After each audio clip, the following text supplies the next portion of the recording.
अस्सलाम वालेकुम। आवाज़ आ रही है आप लोगों को?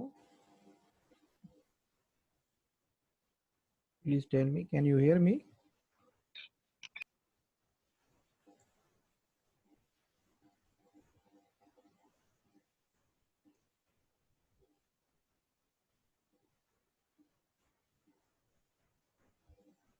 हेलो।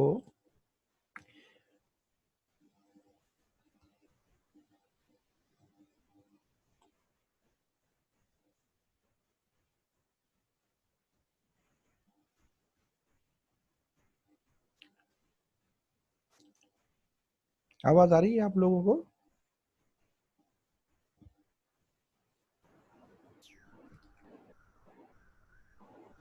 यस सर, आ रही है। Okay, thank you, thank you.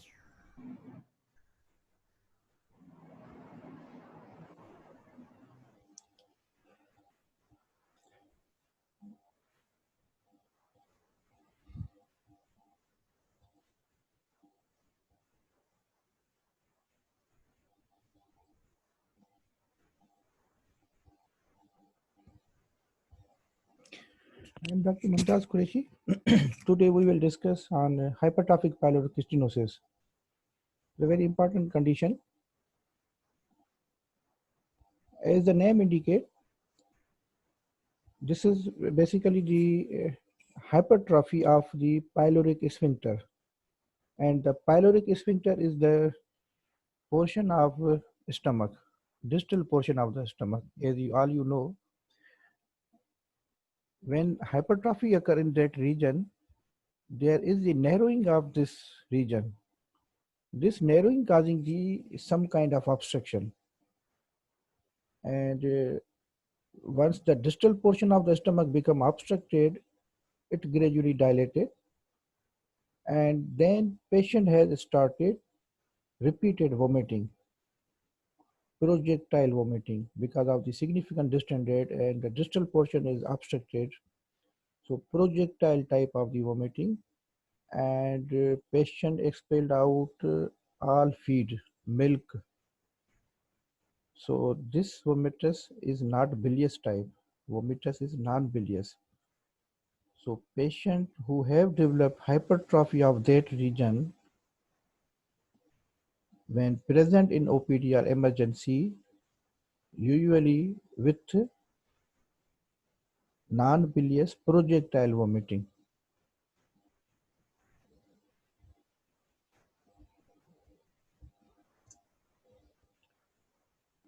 Let's start from the clinical scenario.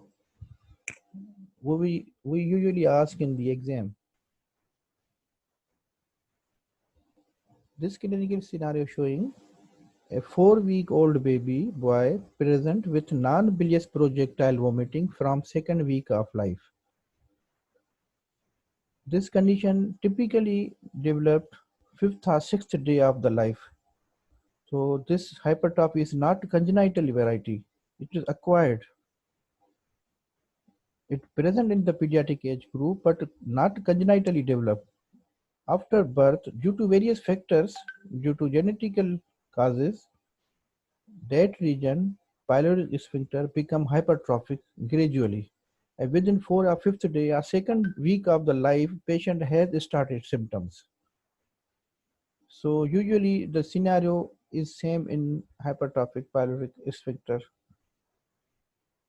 conditions. On examination, infant is dehydrated and lethargic. This is another typical feature because of the repeated vomiting, loss of the fluid, loss of the electrolytes from the gut, loss of the HCl, hydrochloric acid from the stomach secretions. These babies become dehydrated and lethargic. Every feed he uh, receive, vomit out. He or she baby receive feed, vomit out because of the distal gastric outlet obstruction. Abdominal inspection reveal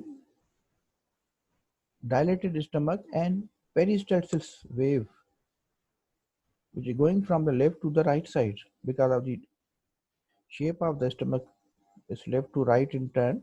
So the become distended, distal portion become obstructed, proximally stomach become distended, dilated. After feeding, it clearly visible. So the peristalsis wave is typically present in these babies after the feeding. And we ask after this clinical scenario because the very typical features, what is your diagnosis? So when you read this topic, you can easily assess that patient has hypertrophic pyloric stenosis. And how will you manage this baby? Today we will also learn the treatment of this condition. Do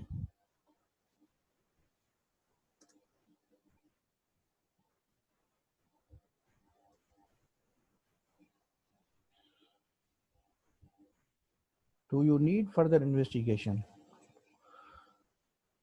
These babies, when present with the typical features of hypertrophic pyloric stenosis, we required further baseline investigation to confirm our diagnosis.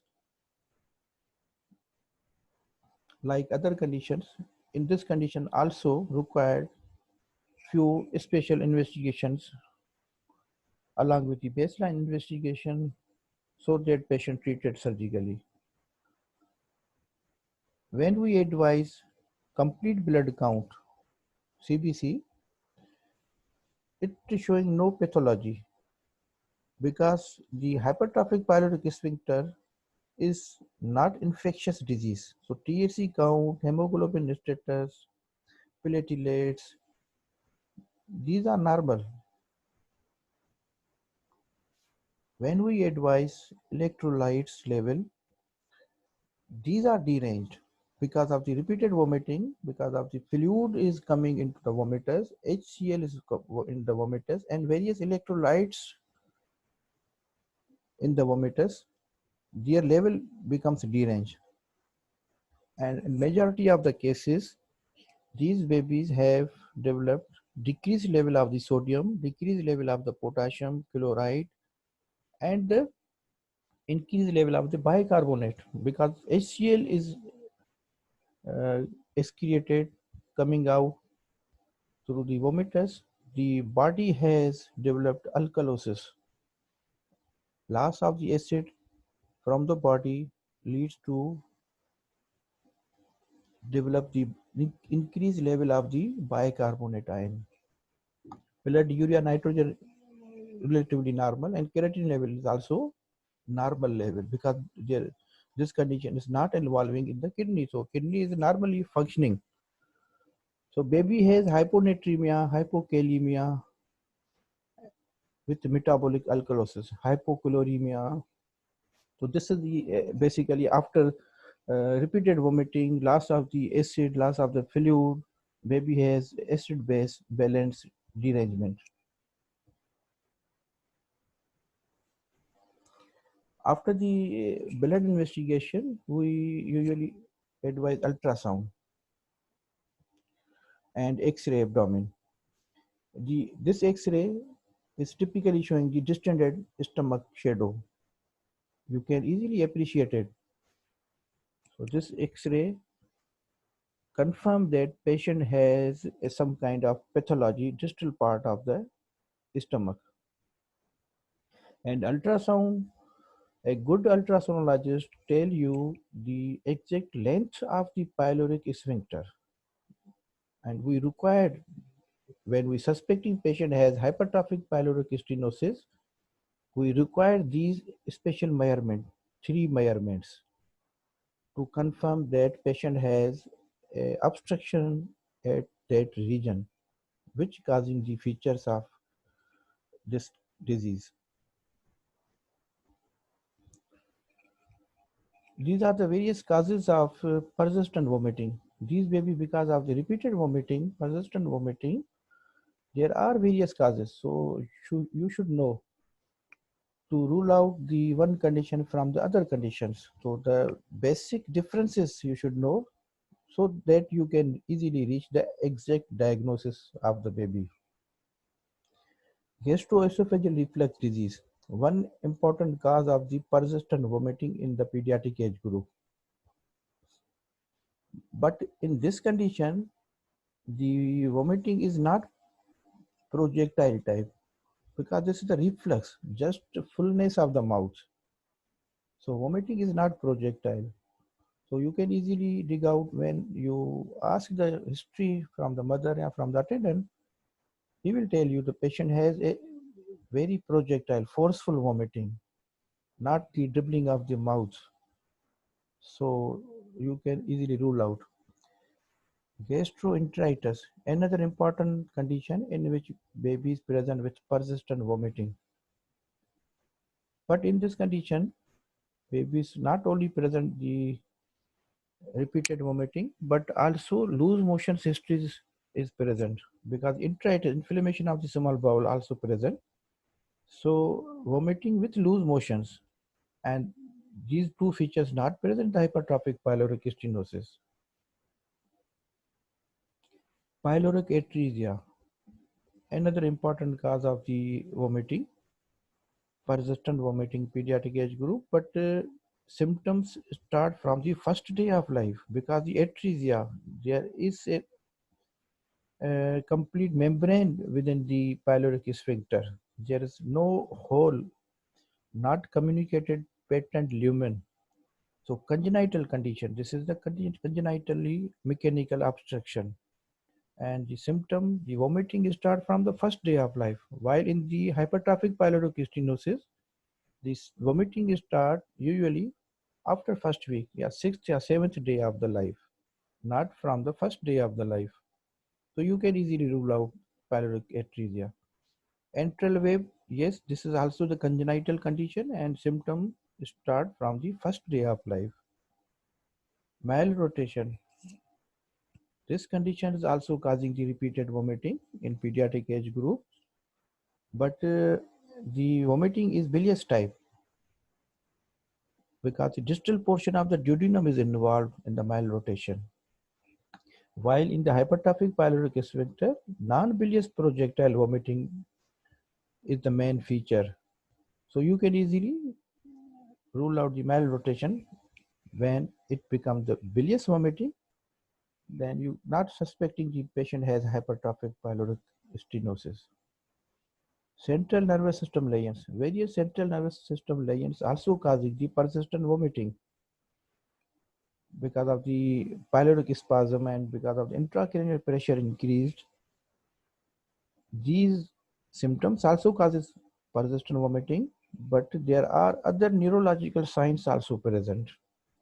Weakness, irritability, fits, history of the fits, shock, sometimes very much drowsy, paralyzed. So various central nervous system lesions causing not only the vomiting but also other central nervous system symptoms associated with these lesions. While in the hypertrophic pyloric stenosis, no central nervous system symptoms are associated with this condition. Metabolic disorders.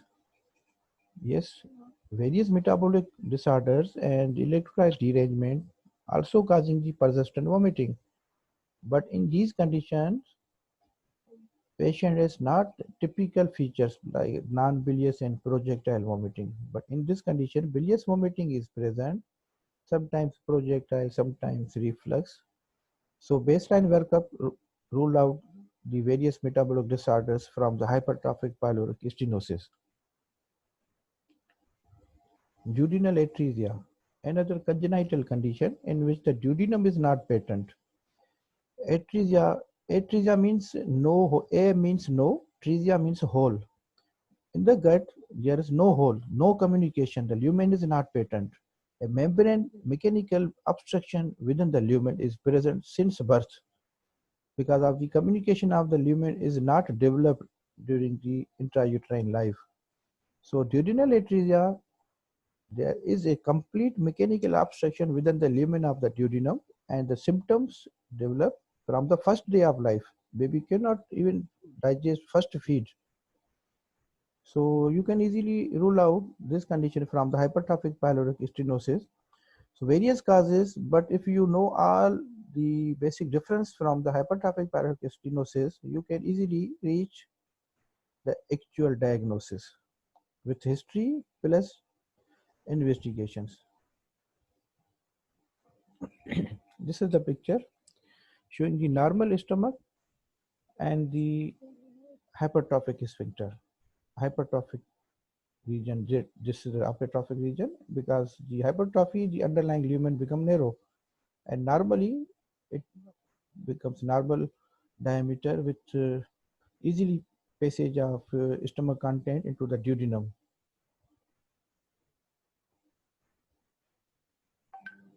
So the hypertrophic pyloric sphincter basically is a functional gastric outlet obstruction, some kind of mechanical also because of the thickness present in the sphincter wall, but the function because of the increased function of that region become hypertrophic muscle fibers and causing the underlying lumen narrow. So we label it, this condition is functional gastric outlet obstruction. What happened in that region? Muscle fibers, various layers of the muscle in the stomach, usually three layers. Inner circular, outer longitudinal, and middle is the oblique layer of the muscle fibers. And this hypertrophy and hyperplasia develop in the circular muscles mainly. All fibers of layer, muscle fiber layers are involved, but typically the circular muscle becomes more hypertrophic. So the underlying lumen becomes very much narrow with time. If not treated adequately, it causing the serious consequences in the baby. It's the most common cause of the gastric outlet obstruction, surgically treated, because the repeated vomiting causing the loss of the very much fluid and acid, and baby has very much disturbance in the acid base mechanism. Typically, the common age is from the second week to 8 weeks of the life. It's very rare present after 6 months. Although there are few reported cases that patient present after 6 months of the life and develop the hypertrophy of the pyloric sphincter and the present with the projectile vomiting, which are non-bilious type, but very rare. Most common age from the second week to 8 weeks of the life. And some studies suggest that boys are affected 4 times more than girls.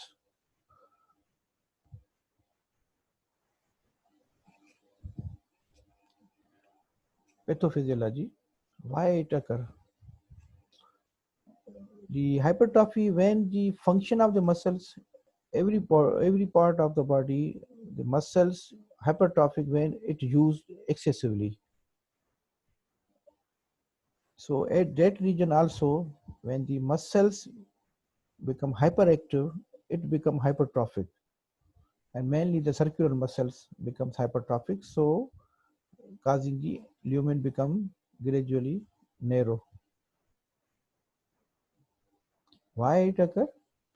Exact cause is unknown, but various studies suggest various factors which are responsible. When they research on operated the hypertrophic pyloric sphincter, various investigation advised, and then they suggest these factors may be responsible to develop the hypertrophic pyloric sphincter. Some say the gastrin hormone, the level of gastrin hormone become very much increased, hypergastrinemia causing the increased activity at the pyloric sphincter. So when the muscle of that region become hyperactive, become hypertrophic. Some say the prostaglandins, mainly E2 and F2 alpha. These prostaglandins also causing the increased activity at that region of the stomach and causing the hypertrophy. Some say the nitric oxide level is decreased in those babies who have developed the hypertrophic pyloric sphincter. And this nitric oxide, basically the smooth muscle relaxant, So if it decrease, the activity at that region become unopposed. So the other activity is increased. Other hormones which causing the increased activity at that region becomes more active, because unopposed and nitric oxide level is very much decreased, that region become hypertrophic. And some say the neurological issues, the myenteric plexus innervation is not normally developed at that region. So it becomes hyperactive and become hypertrophic. So various studies, exit cause unknown. Esophageal atresia and malrotation also sometimes associated in 5% of the cases. If lecture abruptly stop, you can rejoin within 5 minutes. I will continue my lecture till end.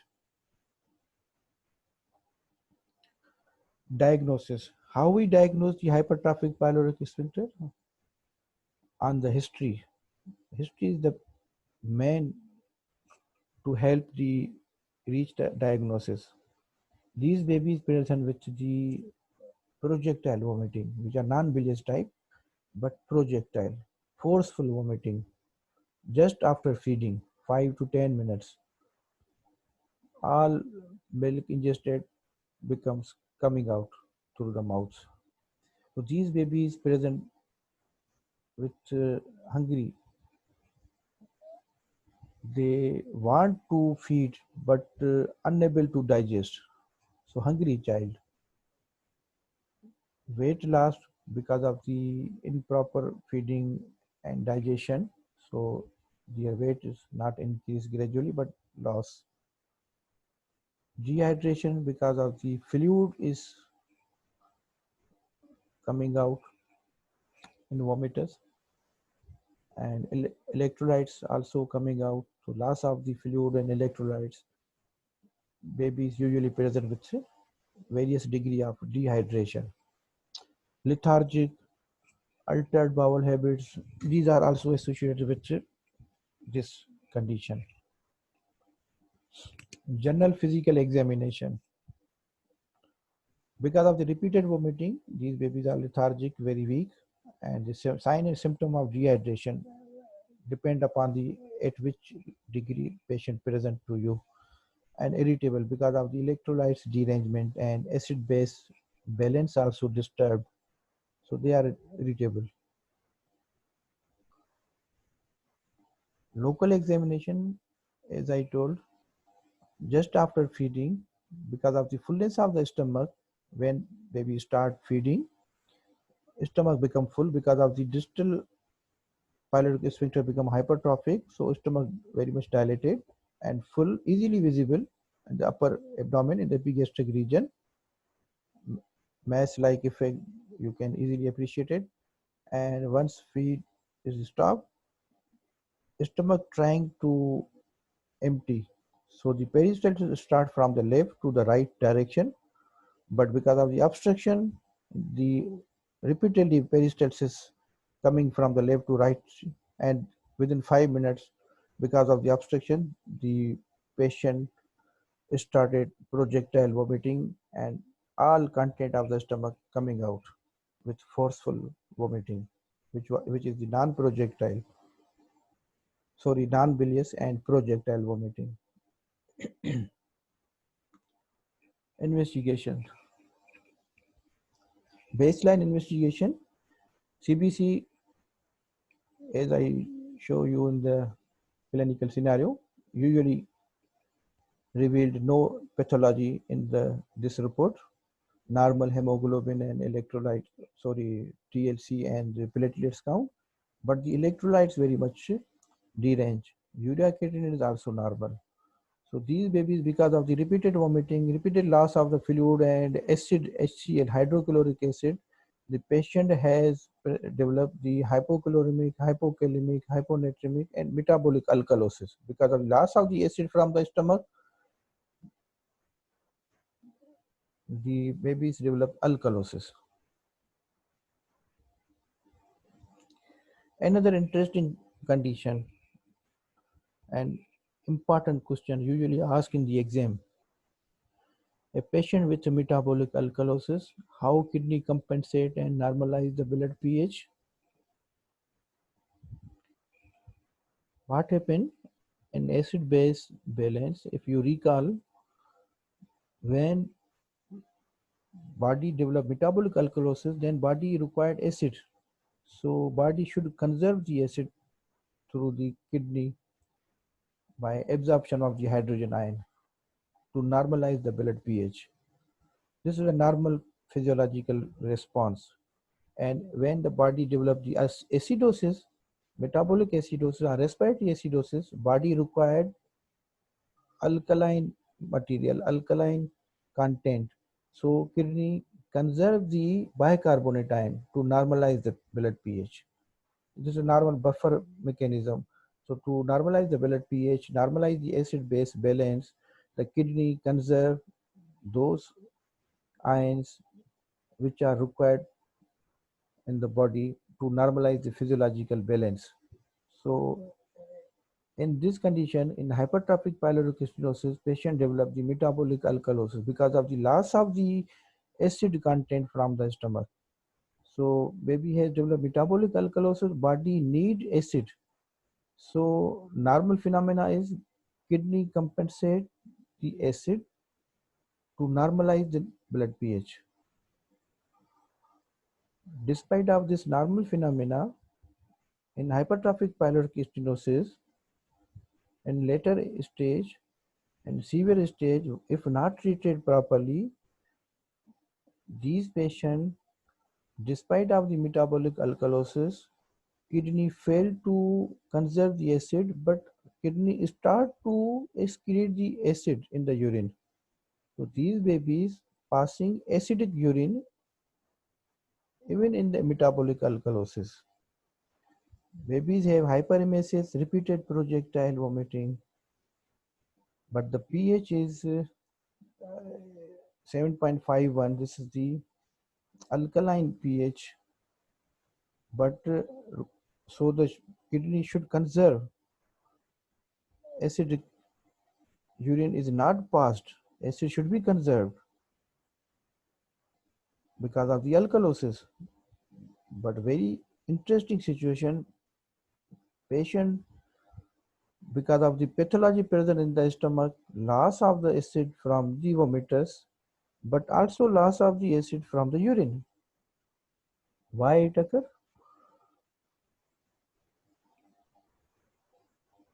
This is the basic concept behind this. Paradoxic aciduria. What happened? Initially, continuous vomiting because of the narrowing of the lumen of the distal portion of the stomach. Patient excreted out, loss of the stomach fluid, all electrolytes, chloride, sodium, potassium, hydrogen. So patient has developed metabolic alkalosis. Initial response of the kidney is to normalize the blood pH. So causing the bicarbonate ion excretion, potassium, sodium excretion, but hydrogen reabsorption. So acidic urine is not passed initially. The normal phenomena developed initially, and the body required acid because of the loss of the acid from the stomach. Body conserved the acid, so excreted alkaline urine. This is the normal phenomena, but if not treated timely, a patient becomes significantly dehydrated because of the continuous vomiting. Now body needs fluid rather than the maintained blood pH. So activation of the renin-angiotensin mechanism. This mechanism causing the aldosterone secretion. If you recall this mechanism, renin secreted, it causing the angiotensinogen 1 to convert angiotensin 2 by ACE enzyme, angiotensin converting enzyme, and this angiotensin 2 causing the secretion of the aldosterone from the adrenal cortex, and this aldosterone causing the sodium water absorption and potassium loss. Now at that level stage, at that level, patient has hypokalemia, significant hypokalemia because of the loss of the potassium from the stomach plus the activation of the renin-angiotensin mechanism, loss of the potassium from the kidney. Significant decrease in potassium level and causing the excretion of the hydrogen ion, because the potassium is a vital ion. It directly affect over the cardiac muscles. So significant hypokalemia reverse this situation. Body required potassium as compared to the hydrogen ion. So body conserve potassium and hydrogen excreted out. The hydrogen potassium channel is